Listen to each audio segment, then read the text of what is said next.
Hello mga sisi, happy good vibes everyone.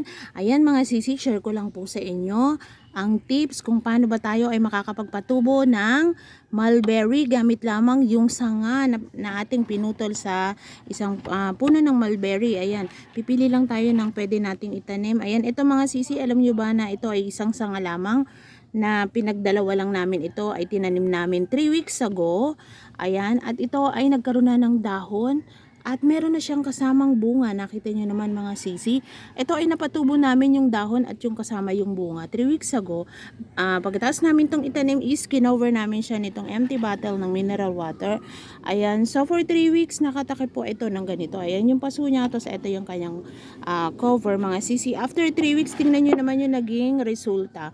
So ayan, nagkaroon na siya ng dahon at may bunga pa mga sisi.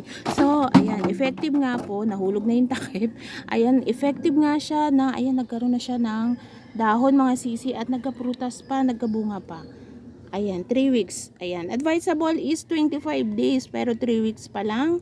Ayan, meron na siyang dahon mga sisi. Ito ay mas malaki na ang tsansa na ito ay mabubuhay at magtutuloy-tuloy na magdahon basta ito ay maalagaan lang mga sisi. Dinidiligan lang namin ito ng paunti-unti. Ayan. Yun lang mga sisi. Sana po ay nagkaroon kayo ng idea kung paano tayo ay makakabuhay ng mulberry. Ayan, out of sanga lang. Ayan mga sisi, gamit ang sanga.